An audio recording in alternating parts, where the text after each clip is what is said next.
Siap. Assalamualaikum warahmatullahi wabarakatuh. Waalaikumsalam warahmatullahi Bismillah, wabarakatuh. alhamdulillah, wassalatu wassalamu ala rasulillah wa ala alihi wa sahbihi wa man walah, amma ba'd. Para pendengar, para penonton channel Suara NU Kadungrejo yang berbahagia, alhamdulillah di hari ini kita bisa kembali melaksanakan podcast. Yang kali ini kita mengundang salah satu tamu yang cukup fenomenal di daerah kita. Beliau ini kalau di ranting NU Kadungrejo sebagai katib, beliau adalah Kiai Ali Mas'ud. Mungkin pertama kali orang yang melihat beliau ini sudah bisa memprediksi kan. Ini kayaknya orang Kanuragan punya tenaga dalam gitu.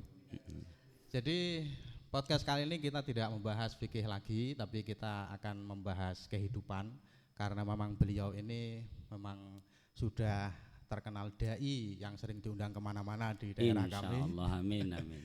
Dan seperti biasanya sebelum kita mulai pembahasan tema di malam hari di video kali ini, saya persilakan dulu kepada beliau untuk memperkenalkan diri beliau, sedikit biografi. Karena dua pertemuan kemarin juga ngoten ya.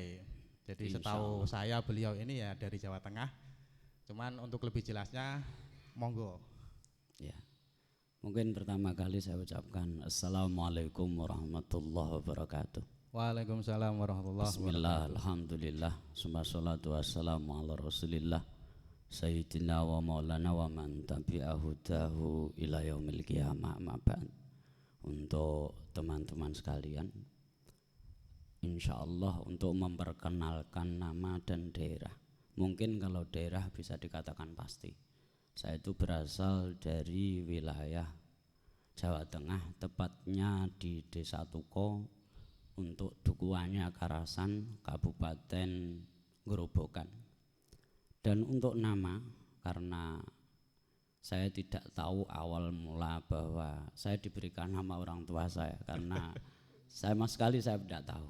Tetapi ketika pernah saya belajar sekolah, pada waktu itu di ijazah mungkin saya tidak pernah menemukan ijazah saya karena pada waktu itu selesai saya sekolah langsung berangkat ke pondok.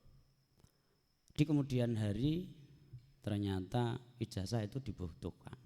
Saya cross check di lembaga sekolahan dan akhirnya ke kepolisian dan alhamdulillah itu dapat untuk jenjang sekolah selanjutnya. Pada waktu itu nama ternyata ketika saya berada di wilayah Kadungrejo, Kabupaten Bojonegoro, Kecamatan Burno ini, nama saya itu bisa berubah macam-macam.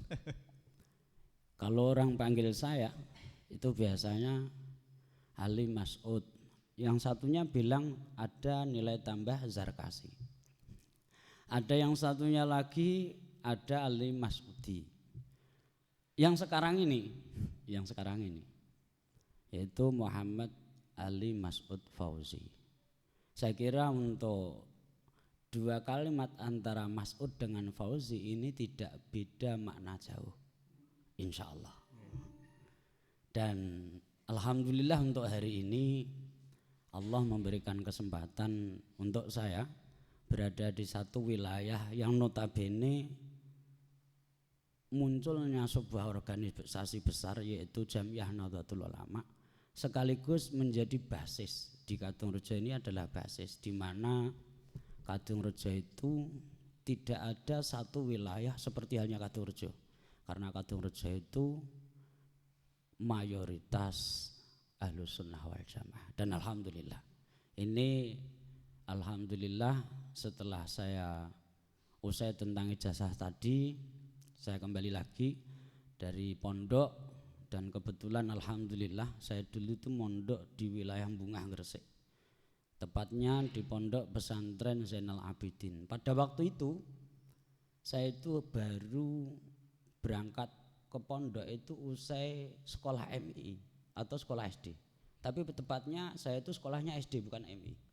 Belum balik ya berarti? Saya kira balik saya kurang paham. Tapi seingat saya hampir mulai bulu yang ada di bawah, yang ada di atas, semuanya itu berada, saya lihat itu di pondok tumbuhnya, bukan di rumah. Artinya pada waktu itu ya belum balik wong. Kami itu malam-malam sama Pak Lek saya pernahnya itu diambil malam hari, besok langsung dibawa ke pondok. Saya belum punya pengalaman di mana-mana di pondok. Dan Dipaksa, alhamdulillah. Gimana? Dipaksa. Bilangnya gini, Pak Lek, untuk yang paman saya itu, andai kata anak jenengan malam hari ini saya bilangin besok saya bawa, andai kata jenengan tidak boleh, saya bawa itu halal hukumnya. Langsung fikih yang berjalan. Karena asas dasar bahwa thalabul ilmi fardhatun ala kulli muslimin wa muslimatin. Dalam hadis yang lain, utlubul ilma minal mahdi ilal hadi, dan itu jelas. Dan alhamdulillah saya mondok itu punya pengalaman banyak di sana, karena kita mondok baru 2 anak dalam pondok itu. Jadi saya itu mungkin bisa dikatakan anak Mbak Arab. Dan saya di pondok belum pernah boyong sampai hari ini. Saya kurang tahu. Bahkan saya nikah berani di Kadung Rejo ini tanpa sepengetahuan orang tua. Akan tetapi saya pernah sowan sama Mbah Yai. Jadi karena pada waktu itu banyak orang yang menginginkan saya untuk menjadi menantunya, bahkan di waktu di pondok. Bahkan waktu di pondok. Terus kemudian saya menikah, baru kita tahu sampai hari ini hubungan kita di pondok juga masih baik-baik saja. Ada waktu kita sowan ke sana. Dan alhamdulillah kalau ada kesempatan di Kadung ini, misalkan kok ziarah wali, kebetulan lewat Bungah misalkan dari Gresik ke mana? Ke Mbah Tuban itu, Mbah Bonang, kita bisa lewatkan situ. Karena di Bungah tempat saya itu kan kebetulan di sebelah utaranya Masjid Jami' Mbah Kiai Gede, itu santri dari Mbah Kanjeng Sunan Giri.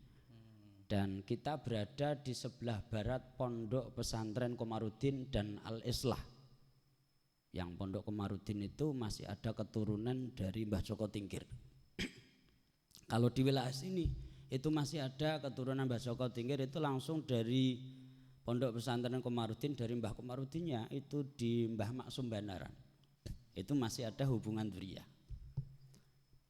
Dan alhamdulillah saya ketika di pondok ada kesempatan untuk ikut ngaji kilatan-kilatan. Karena pada waktu itu kalau saya ingin mengkaji banyak kitab, kalau saya hanya sorokan waktu 5 waktu zuhur, asar, maghrib, itu waktunya terbatas dan kita hanya dapat berapa kitab. Saya dulu punya keinginan, andai kata kita di pondok, jangan sampai ketika nanti kita pulang ke rumah, bagaikan kita punya toko, ada bilang mau beli brambang atau mungkin bahan pokok, terus kita bilang tidak punya, itu kan ya sarung. Jangankan bilang kanuragan, karwati bisa saja. Ya mungkin itu sebagian kecil, dan alhamdulillah hari ini ya mungkin lebih dikenal nama saya Ali Mas'ud. Ya, dan di tulisan-tulisan yang lain itu ada tambahan Fauzi. Terima kasih. Mungkin ada yang lain. Cukup menarik cerita beliau. Jadi untuk tema kali ini ada beberapa tema yang ingin saya tanyakan. Untuk yang pertama saya ingin menanyakan soal siklus kehidupan, siklus kehidupan manusia. Kita ini kan sebagaimana dijelaskan ayat Al-Quran, diciptakan sebagai makhluk yang paling utama. Walaqad karramna bani Adam.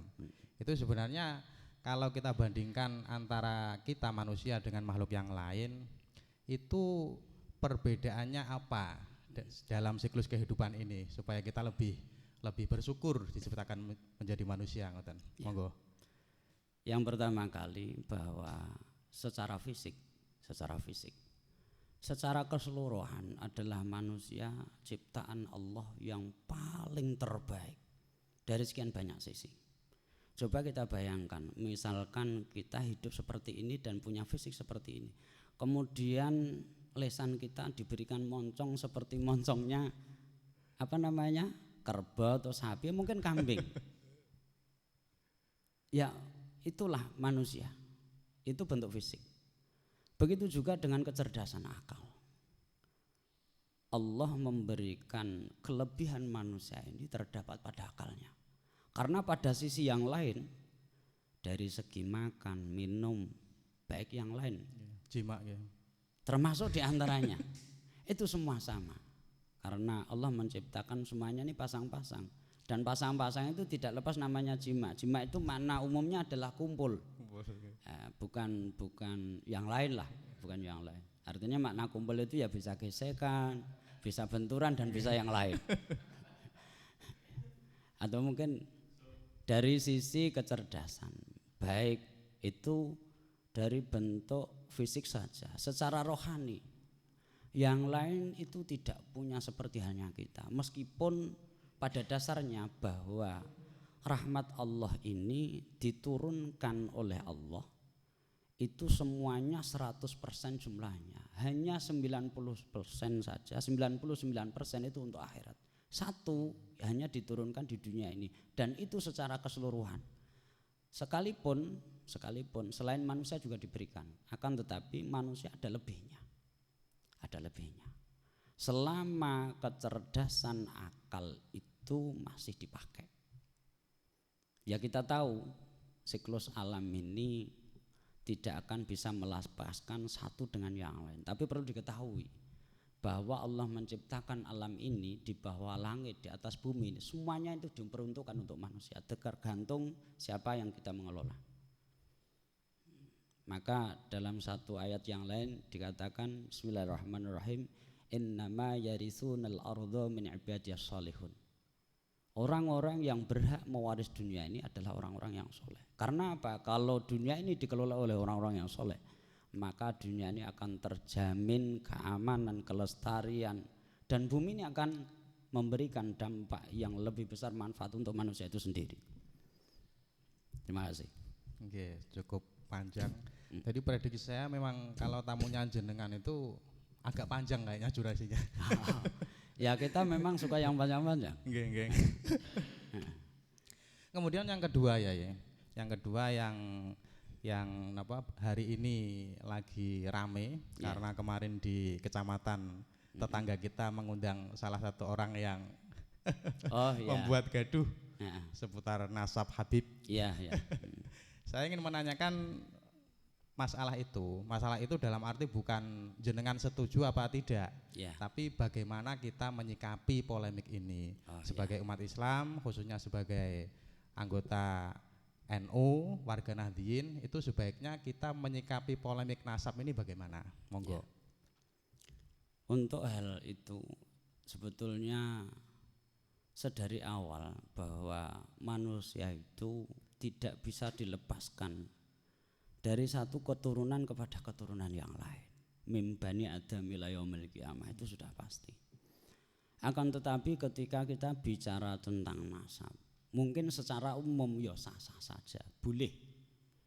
Pengertian boleh itu begini. Kalau kita bilang kowe anake sapa, kamu anaknya siapa? Kamu cucunya siapa? Itu boleh. Tetapi dalam hal yang berkembang untuk saat ini adalah berhubungan dengan nasab Nabi. Yang seperti kita tahu, barang siapa dalam satu riwayat hadis yang mengaku bahwa dia anaknya si fulan, akan tetapi memang dia tidak anaknya betul, dia mengaku-ngaku. Falyaqat maq'adahu ilan nar. Apakah hal yang seperti ini kemudian kita sikapi? Kita memang tidak harus setuju atau tidak setuju. Akan tetapi kita harus tahu bahwa di setiap kegiatan yang ada, di setiap sesuatu yang berkembang yang ada, bukan berarti tanpa sebab. Likulli syai'in sabab. Itu pasti. Apakah kita yang memulai atau mereka yang memulai, atau hari ini kita bersama mereka semua. Tetapi perlu kita ingat bahwa tidak ada satu Al-Quran pun ayat, dalam satu hadis pun ayat, bahwa ketika mereka masih mengatakan bahwa kita itu adalah muslim, sebetulnya tidak usah berbicara tentang banyak hal tentang nasab. Toh sampai hari ini NU mengatakan dalam pimpinan kita dari PB, kita husnudzon, kata husnudzon itu sebetulnya kalau kita kaji betul itu ranahnya tasawuf. Ranahnya tasawuf. Karena kita tidak tahu secara hakikat bahwa kita ini siapa, apalagi menghakimi orang lain, kue bukan atau tidak atau iya. Itu kan ancamannya sama besarnya, nggih.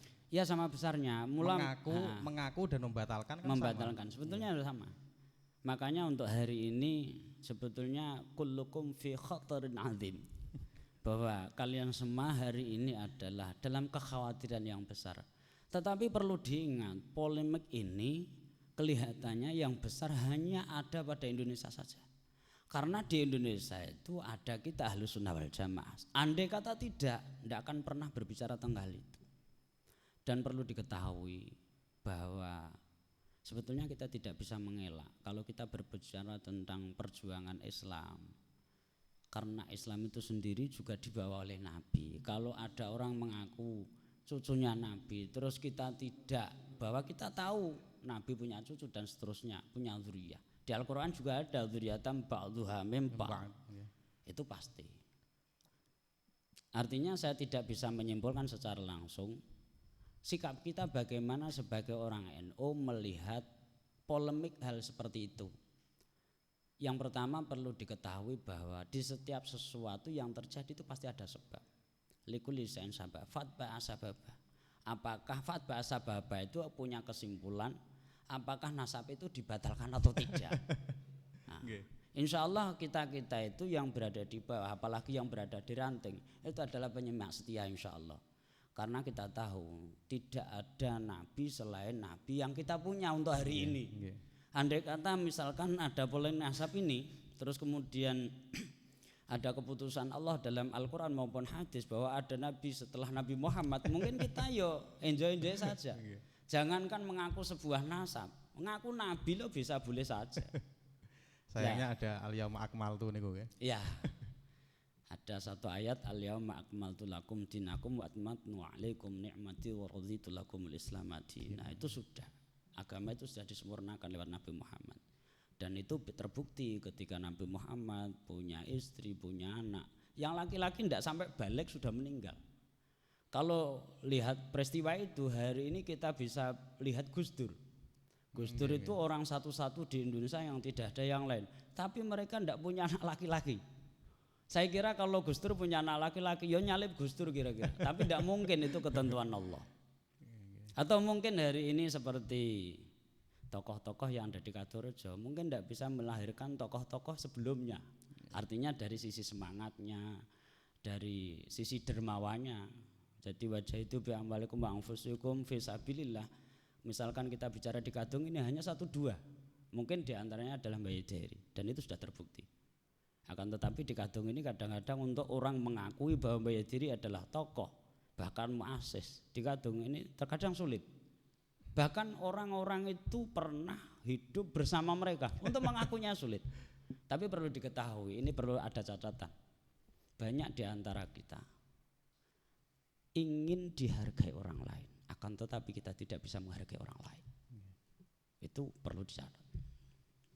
Sudah, terima kasih. Aduh, cukup panjang dan mendalam. Ini kita temanya loncat-loncat, nggak masalah nggak ya? Nggak masalah, nggak masalah. Pokoknya yang ada di pikiran saya tanyakan gitu aja. Semakin meloncat semakin cerdas. Karena kalau kita jatuh dalam loncatan itu bahaya. Jadi kadang itu saya kalau jalan-jalan itu lihat ada musafir, orang yang jalan sampai ke tujuan tertentu. Itu saya nggak tahu apakah ada ijazah apa gimana, saya juga nggak tahu. Kemudian kadang saya juga tahu ada orang itu yang nginep di makam, mengamalkan bacaan apa berapa kali. Itu sebenarnya bagaimana ya? Ya, mungkin jawaban ini tidak bisa pasti. Ya mungkin saya pernah kenal, saya pernah bersama mereka. Akan tetapi itu tidak ada kurikulumnya seperti kita belajar di sekolah atau di pondok pesantren. Sekiranya seorang musafir itu kalau bisa dikatakan mereka ada bagian dari mantan juga.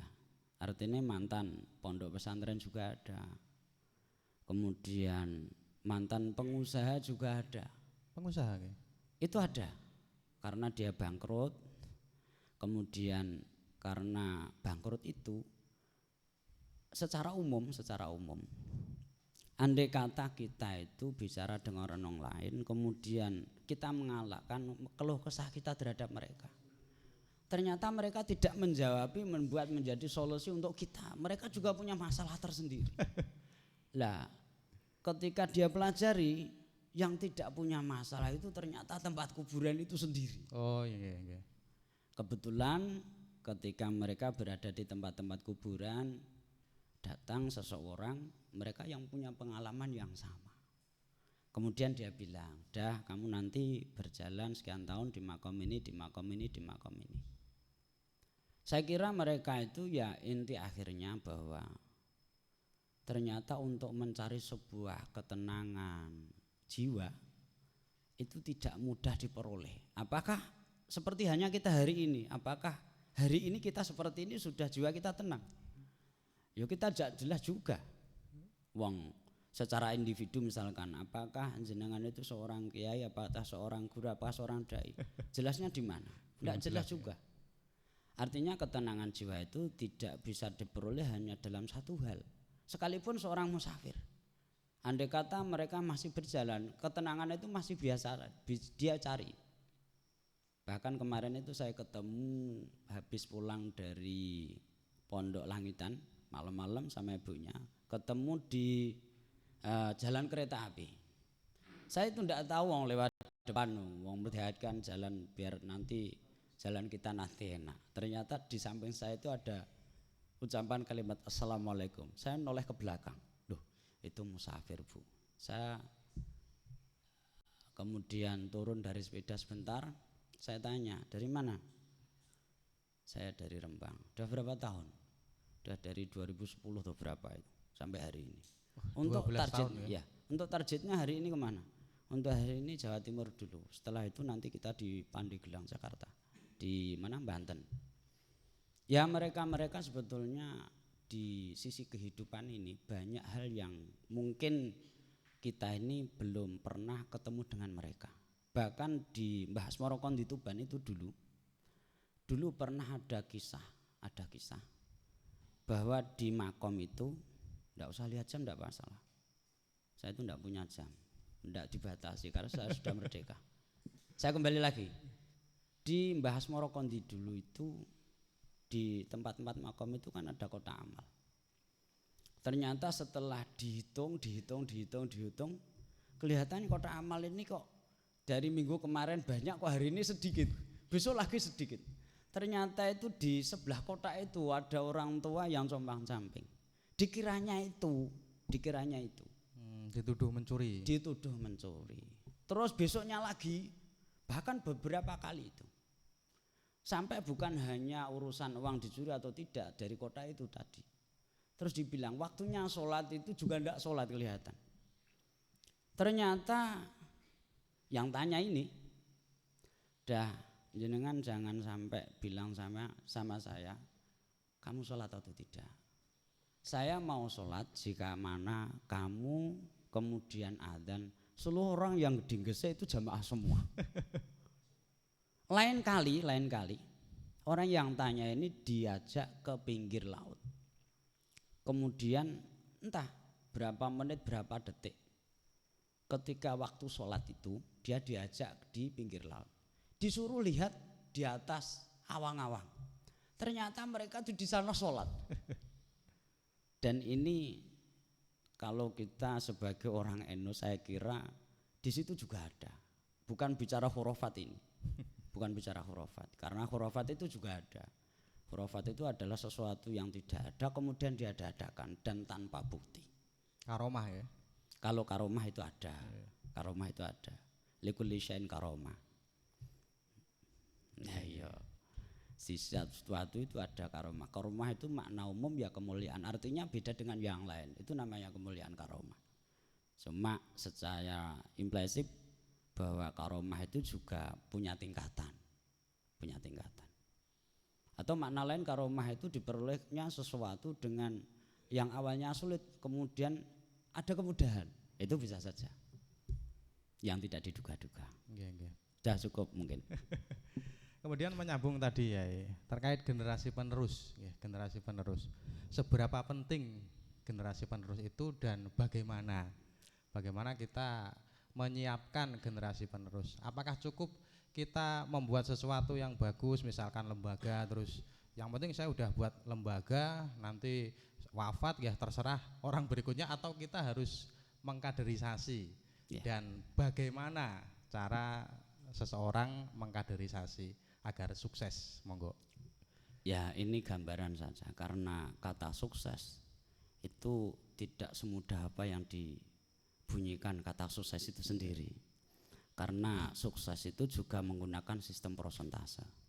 Kembali lagi tentang betapa pentingnya generasi. Kalau kita bicara secara umum, mungkin ada lembaga, mungkin ada organisasi. Itu juga bagian penting untuk kita pikirkan. Tapi mulailah dari diri kita sendiri.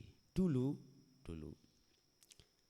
ada satu musim pemerintahan bahwa di mana NU ini tidak bisa menempati tempat-tempat yang strategis di pemerintahan.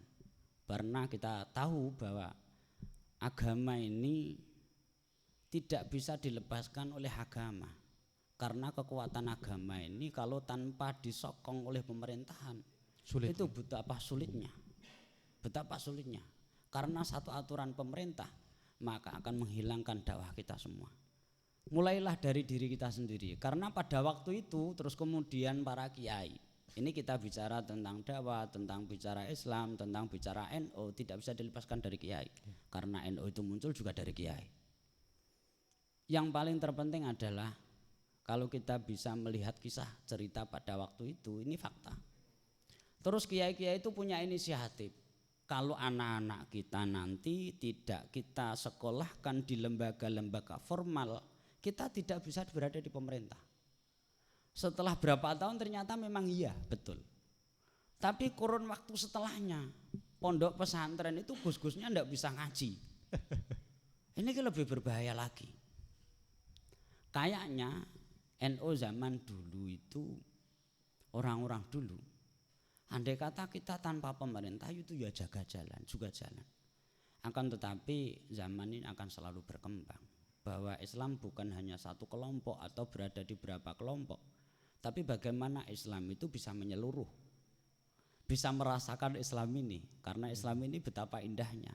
Keindahan Islam tidak bisa dimiliki oleh agama-agama yang lain. Di agama yang lain pasti kita ada, tapi kita ada di agama yang lain tak ada. Masya Allah, indahnya kita berada di Islam, indahnya berada di NU. Bahkan NU itu punya jurgan berapa 4 itu ya, ada tawasud, ada i'tizal, ada i'tidal, ada tawazun, ada apa lagi yang satunya? Tawasud, tawazun, i'tidal, terus tasamuh. Masya Allah. 4 hal ini menjadi indah di NU ini. Dan ini tidak dipunyai oleh organisasi Islam yang lain. Apalagi yang muni radikal. Meskipun yang di hadapan jenengan ini kayaknya radikal, tapi radikalnya di dalam, kalau di luar tidak, insya Allah. Artinya kalau sama istri tentang prinsip itu lebih tegas. Mungkin kalau di luar lebih luas lah di luar.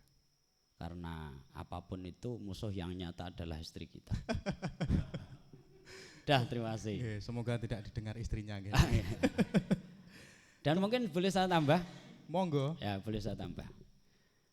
Jadi ada satu ayat Al-Quran mengatakan Bismillahirrahmanirrahim, wal yakhshal ladzina law taraku min khalfihim dzurriyyatan dha'afan khafu 'alaihim wal yaqulu qawlan sadida. Jangan tinggalkan, arti kesimpulan ini adalah, ayat ini adalah, jangan tinggalkan anak cucumu dalam keadaan lemah. Lemah dalam hal ini, dalam banyak hal. Mungkin lemah secara fisik, prosesnya ketika pembuat anak itu tidak jelas, itu ya berbahaya. Pendidikan yang tidak jelas itu berbahaya. Apalagi ekonomi. Itu juga tidak bisa ditinggalkan. Karena semuanya akan menjadi menunjang. Untuk yang terakhir, betapa pentingnya keturunan, apalagi betapa pentingnya organisasi. Semestinya kita untuk hari ini seperti halnya pendahulu-pendahulu kita, Jangan berpikir atau berbicara bagaimana besok, tapi bagaimana 1 tahun kemudian, bagaimana 10 tahun kemudian. Saya bilang kepada mereka itu kalau punya rencana, karena rencana itu belum pasti terjadi, karena kita yang usaha, Allah yang menentukan. Kalau kita punya rencana, coba kita agendakan mulai jarak pendek, tengah, sampai jarak yang paling jauh. Andai kata apa yang terjadi 20 tahun kemudian. Hari ini kita coba untuk refleksikan. Dulu ketika kita masih kecil mungkin main hanya pecahan genteng. Hari ini kita sudah bermain teknologi yang begitu canggihnya. Dulu sesepuh-sesepuh kita mengatakan bahwa jauhnya bumi itu tak selebar daun kelor. Ternyata hari ini daun kelor itu yang muncul adalah HP. Kita bisa lihat dari sisi mana dunia ini. Tapi ya begitu indahnya Allah menciptakan akal manusia melebihi segala-galanya. Sehingga ketika orang mengatakan bahwa teknologi itu hebat, yang hebat bukan teknologinya, orangnya yang buat teknologi yang hebat. Lebih hebat lagi yang membuat manusianya itu penciptanya. Terima kasih. Itu sebenarnya pertanyaan selanjutnya itu terkait perkembangan teknologi ini. Maksudnya jenengan ini kan terkenalnya jarang bawa HP gitu. Ya. Kadang teman-teman itu bawa istri memang jarang saya. Teman-teman tuh heran. Pak Ali ini dapat informasi dari mana? Jarang pegang HP. Nah, itu cara adaptasi dengan teknologi yang sangat maju ini bagaimana? Ngoten. Oh ya. Pribadi jenengan mawon. Oh ya, terima kasih. Ya sebetulnya gini, dulu saya kenal salah satu tokoh di Bojonegoro ini, mereka yang identik dengan Rhoma Irama. Untuk mengetahui keadaan hari ini, cukup kita bicara dengan lawan main, kita bicara saja, itu informasi sudah dapat. Sekalipun kuliah hari ini, lihat televisi itu sudah S1. Artinya bahwa untuk hari ini tidak ada informasi yang tidak akan pernah sampai pada kita. Masya Allah. Dan mungkin orang-orang seperti saya mungkin ya ini sudah orang yang aneh dan jarang. Jarang. Bahkan di kegiatan apapun, saya itu lebih condong kepada serahkan sesuatu itu pada ahlinya. Misalkan teknologi itu sendiri, misalkan saya tidak menguasai, daripada saya repot-repot mempelajari terus kemudian orang lain tanpa ada guna, lebih baik orang lain itu ada manfaatnya untuk dari saya. Karena pada hakikatnya manusia ini akan meninggalkan sesuatu, menitipkan sesuatu kepada orang lain adalah hal kebaikan itu sendiri. Orang lain dimanapun ketika ketemu kita, asal kita meninggalkan kebaikan kepada mereka, saya pastikan mereka akan ingat kita. Sehingga ketika saya ketemu orang-orang yang saya kenal, ketemu orang-orang yang tak pernah saya kenal, kemudian kenal awal itu, saya bilang gini, mungkin orang lain bisa sampai tidak ingat, tapi tolong ingat nama saya. Tapi secara umum, orang yang bicara dengan saya itu tidak pernah merasa ini lama atau tidak. Tapi saya punya keyakinan mereka berbicara berdua dengan saya. Mungkin hanya 1 menit dia akan merasa bahwa itu adalah 5 hari untuk mereka. Itu saya pastikan. Dan insya Allah ini tak akan pernah dimiliki oleh orang yang lain. Karena itu saya pernah punya pengalaman ketika saya mondok di Kediri. Saya itu pernah main di Ploso juga pernah, di Lirboyo juga pernah. Apalagi pada waktu itu di Muktamar Lirboyo. Saya itu ada di sana. Oh, jenengan di sana nggih? Iya. Cuma waktu tepatnya bukan tempatnya di Lirboyo, tapi dekat Lirboyo. Ketika Muktamar saya datang ke sana. Betapa bangganya ketika saya ketemu dengan Banser itu, Masya Allah. Iki kancaku balaku, ini teman saya. Saya itu punya pengalaman satu di sana. Di kegiatan Muktamar itu kan ada bazar, banyak yang jualan. Saya itu terngiang satu apa namanya buah anggur. Ternyata di situ itu ada yang jualan bibit anggur. Saya itu punya cara. Saya punya satu keinginan, tapi saya tak punya uang. Bagaimana saya bisa peroleh? Saya ikut jualan. Ya ndak pernah saya bilang, Pak saya tak ikut bantu, ndak pernah.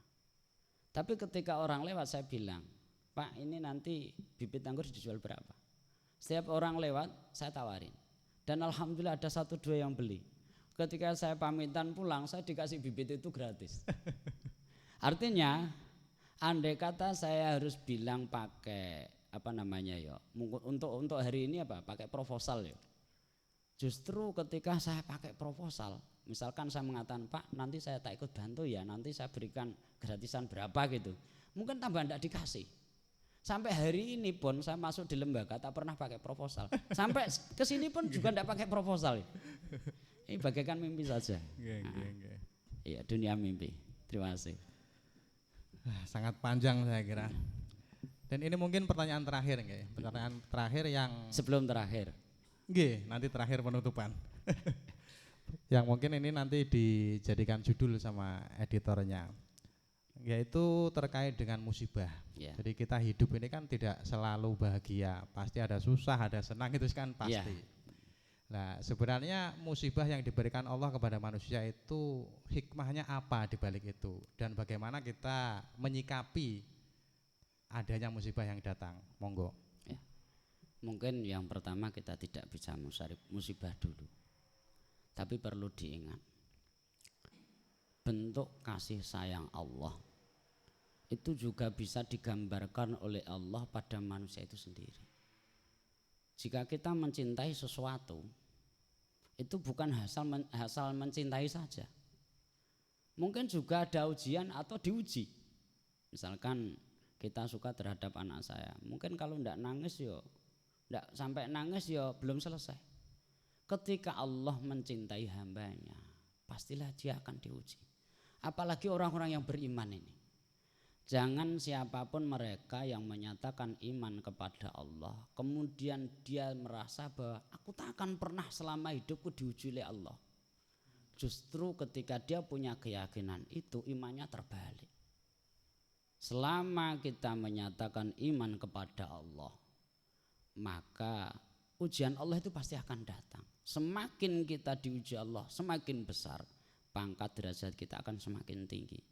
Karena dalam satu sisi orang bisa mendekatkan diri kepada Allah jika mana dia kena musibah. Maka dalam satu ayat Al-Quran itu dikatakan, karena musibah itu macamnya kan banyak sekali. Kalau kita bicara hari ini tentang musibah, mungkin ada 2 hal. 1 kematian, nomor 2 rezeki. Ketika seseorang tidak punya duit itu ya musibah. Kalau mati pastilah musibah. Tapi dalam satu ayat Al-Quran dikatakan walau basatallahu rizqal ibadillah bakau. Jika mana Allah memudahkan dunia ini dengan dunianya, kebutuhannya, sebegitu mudahnya, mereka tak akan pernah mengakui Allah. Jangankan mendekatkan diri pada Allah, dia akan merasa seperti Fir'aun. Itu pasti. 1, hikmahnya adalah kita bisa bersyukur kepada Allah. Karena untuk mengucapkan syukur itu harus ada perbedaan. Sedari nikmat itu ada, kemudian musibah ada. Sekali-kali gini loh, misalkan ada seseorang sudah tidak nikmat untuk makan, coba bilang sama Allah, ya Allah berikanlah aku sakit. Setelahnya marui, kata orang Jawa. Marui itu ya semua makanan itu akan menjadi enak. Dan enak itu awal dari musibah itu sendiri. Enak awal musibah. Iya. Ya sebetulnya kita dapat istri itu ya musibah. Tapi enaknya enggak pernah dibilangin toh. Nah, itu pasti. Sebetulnya Nabi itu pernah mengatakan bahwa manusia itu terbaik adalah mereka yang bujangan. Bujangan ya? Itu yang terbaik. Seperti kita ini sudah manusia biasa. Kalian itu yang terbaik. Kemudian yang terakhir, manusia yang paling jelek ketika dia meninggalkan istrinya. Itu pasti. Terus kemudian yang ketiga, bahwa satu kita bisa mendekatkan diri kepada Allah. Itu yang kedua, yang pertama kita bisa syukur, yang kedua bisa mendekatkan diri kepada Allah. Jika mana dunia ini tidak bisa menolong kita, siapapun mereka, apapun itu, maka hanya satu-satunya kita punya Allah. Di saat kita kena musibah, disitulah letaknya kita dekat sekali dengan Allah. Karena dunia ini sudah tidak bisa kita berikan untuk bantuan. Hanya satu-satunya Allah. Sehingga ketika waktu itu saya ingat, musibah itu di dalamnya sudah kekhawatiran yang besar. Di mana ketika Nabi hijrah dari Mekah ke Madinah, itu kan dibarengi dengan sahabat Nabi namanya Abu Bakar. Ketika berada di dalam gua, itu dari atas itu terlihat. Padahal orang-orang kafir itu semuanya sudah siap membunuh. Terus kemudian betapa khawatirnya Sayyidina Abu Bakar. Di situ ada cerita yang lain, di belakangnya itu ada ular. Bahkan ada yang mengatakan digigit ular. Abu Bakar. Sahabat Abu Bakar. Kemudian Nabi mengatakan, bilang sama Sayyidina Abu Bakar, la tahzan innallaha ma'ana. Andai kata hari ini sesulit apapun yang kita bisa terima, musibah apapun, insya Allah kita tidak akan ditinggalkan oleh Allah. Untuk yang selanjutnya adalah kita bisa muhasabah, introspeksi bahwa Al-Quran itu menyatakan bahwa kalau kita ingin melihat perjalanan hidup dunia ini, perjalanan kehidupan ini, lihatlah Al-Quran. Di situ dijelaskan bahwa dhaharul fasadu fil bari wal bahri bima kasabat aydinas. Dan hari ini dibuktikan oleh Kang Dedi. Itu teman saya. Kang Dedi itu berani membongkar sebuah tempat untuk bermain yang begitu besar dan begitu mahal. Itu butuh satu keberanian dan keyakinan bahwa hutan-hutan yang gundul hari ini, pembangunan hari ini dengan prosesnya pembangunan. Kemarin itu saya pernah berpikir bahwa kenapa Bengawan Solo ini di setiap hujan turun terus kemudian melubir. Tapi perlu kita pelajari muhasabah dulu dari kejadian itu, dari sistem alam. Hari ini tidak ada resapan air, terutama di wilayah-wilayah tertentu, seperti halnya di sekeliling kita saja. Zaman dulu itu masih banyak resapan air, apalagi hutan itu sudah gundul semua, ditanam kembali berapa tahun kemudian dipotong lagi. Terus kemudian dengan proses aturan-aturan itu sendiri semua dialirkan di sungai. Peresapannya tidak ada. Maka bisa dipastikan tiap tahun pasti banjir akan lebih besar bukan lebih kecil. Ya karena tangan-tangan jahil manusia itu. Aidinas nih gue. Ya bima kasabat aidinas itu pasti. Karena ekosistem yang lain itu mendukung, manusianya yang tidak mendukung. Untuk selanjutnya adalah bagaimana dengan musibah itu kita tawakal kepada Allah. Karena kita sering mengatakan inna lillahi wa inna ilaihi rajiun. Padahal kata kalimat ini betapa orang takut ketika mendengarnya. Padahal itu pengakuan diri terhadap Tuhannya. Bahwa kita itu adalah milik Allah dan akan kembali kepada Allah. Itu pasti. Itu pasti. Artinya bahwa semuanya itu kita akan kembalikan kepada Allah. Kalau orang-orang Jawa dulu mengatakan kita itu bagaikan wayang dan dalangnya adalah Allah. Tergantung Allah bagaimana mengaturnya kita. Untuk selanjutnya adalah kita harus ridho kepada Allah. Dalam satu riwayat hadis malam yardho biqadai yatlub robban siwaya, terus Falyatlub robban siwaya. Untuk itu masih ada dua kalimat.